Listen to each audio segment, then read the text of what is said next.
नमस्कार, मैं डॉक्टर विजेंद्र कुमार झा आज आप सबके साथ बात करूंगा अस्थमा के बारे में, जिसको हम आम भाषा में दमा भी कहते हैं।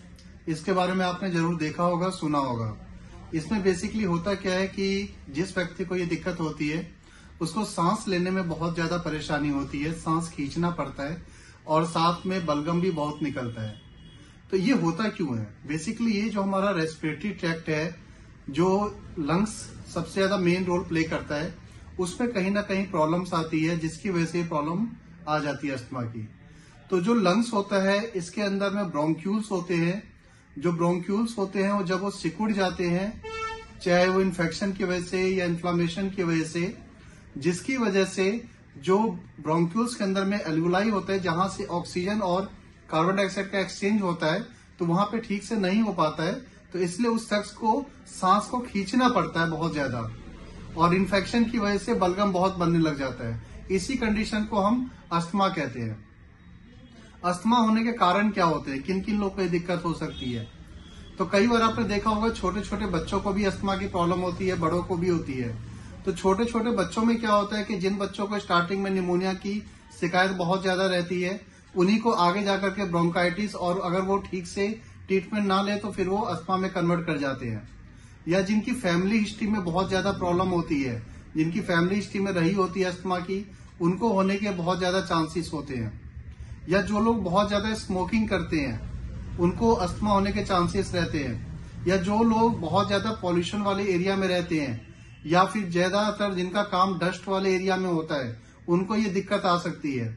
या जो लोग किसी पर्टिकुलर चीज जैसे कि पॉलन ग्रेन्स, उसके लिए सेंसिटिव ज्यादा होते हैं, उनको अस्थमा की प्रॉब्लम्स हो सकती है।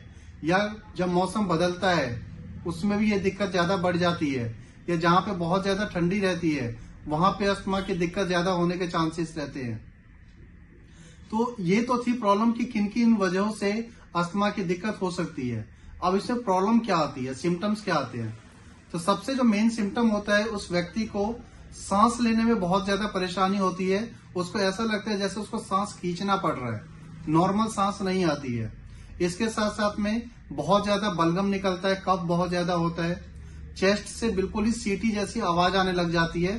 चेस्ट इतना कंजेस्टेड हो जाता है कि उसमें से सीटी जैसी आवाज आती है। उनका जो पल्स है वो बढ़ जाता है, इंक्रीज कर जाता है। बहुत ज्यादा वीकनेस रहती है, कमजोरी बहुत ज्यादा आ जाती है। और जनरली जो अस्थमा की प्रॉब्लम होती है वो रात में ज्यादा दिक्कत करता है। अब इसको हम पता कैसे लगाएंगे कि आपको अस्थमा है या नहीं है? इसके लिए कुछ टेस्ट होते हैं। एक तो सबसे पहले जो हम टेस्ट कराएंगे किसी भी पर्सन का, वो चेस्ट का एक्सरे करा सकते हैं। एक्सरे से पता लग सकता है कि आपको लंग्स की कंडीशन क्या है। इसके साथ में उस व्यक्ति का जब चेस्ट डॉक्टर चेक करेगा तो उसमें बहुत ज्यादा वीजिंग साउंड होती है, मतलब सीटी जैसी आवाज आती है। इसके साथ में एक टेस्ट होता है पल्मोनरी फंक्शन टेस्ट, PFT। इसमें हम ये पता लगाते हैं इस टेस्ट से कि हमारा लंग्स जो है वो कितना काम कर रहा है, कैपेसिटी कितनी है उसकी। इसके साथ में आप स्नोफिल भी अपना चेक कर सकते हैं, क्योंकि स्नोफिल एलर्जी से भी जो है ये प्रॉब्लम बढ़ जाती है। और अपना स्पूटम भी चेक कराना चाहिए जिसको ये प्रॉब्लम रहती है। तो इन सब तरीकों से हम अस्थमा की कंडीशन क्या है, कितना ज्यादा है, ये पता लगा सकते हैं। जब आपको पता लग गया कि आपको अस्थमा है, किसी को अस्थमा डायग्नोस हो गया है, तब उसको कैसे ठीक करना है, कैसे क्योर करना है। तो जैसा कि मैं हमेशा कहता हूँ, किसी प्रॉब्लम को ठीक करने के लिए दो पार्ट्स होते हैं, एक सेल्फ मैनेजमेंट, एक मेडिसिन। सेल्फ मैनेजमेंट में आपको क्या करना है? एक तो सबसे पहले आपको रेस्ट करना है, ज्यादा एक्सर्शन नहीं करना है। इसके साथ साथ में आपको खट्टा, ठंडा, स्पाइसी चीज बिल्कुल नहीं खाना है। और एक एक्सरसाइज करनी है जिसको हम बोलते हैं डीप ब्रीदिंग एक्सरसाइज। मतलब आप गहरी सांस लीजिए, थोड़ा सा अपना एक्सर्शन डाल के, अपना एफर्ट डाल के गहरी सांस लेने की कोशिश कीजिए। इससे आपके लंग्स की कैपेसिटी बढ़ेगी। अगर फिर भी बहुत ज्यादा किसी को प्रॉब्लम हो रही है तो उसके लिए फिजियोथेरेपी भी होती है, चेस्ट की फिजियोथेरेपी होती है, जिसके थ्रू जो कफ होता है उसको रिलीव करवाया जाता है। तो उससे भी उस व्यक्ति को आराम मिल सकता है। ये तो हो गया मैनेजमेंट का पार्ट। इसके साथ में कुछ होम्योपैथी की मेडिसिन आती है जो बहुत ही अच्छा ट्रीटमेंट होता है अस्थमा के लिए। वो मेडिसिन मैं आपको बता रहा हूँ। एक मेडिसिन होती है एंटीमोनियम टार्ट 30, एक होती है क्यूप्रम आर्स 30। आप इन दोनों की ही 4-4 बूंदे दिन में 3 बार लेंगे।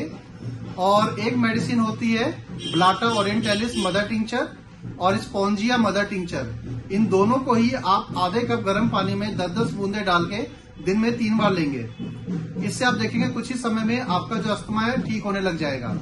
अगर आपको इससे अधिक जानकारी चाहिए या मुझसे ट्रीटमेंट कराना है तो आप मेरे क्लिनिक पे या मेरे मोबाइल नंबर पे कांटेक्ट कर सकते हैं। और अगर अभी तक आपने मेरे चैनल को सब्सक्राइब नहीं किया है तो सब्सक्राइब कर लीजिए। इसको ज्यादा से ज्यादा शेयर कीजिए, लाइक कीजिए, कमेंट कीजिए ताकि और लोगों तक भी पहुंच सके और वो भी इसका लाभ उठा सके। धन्यवाद।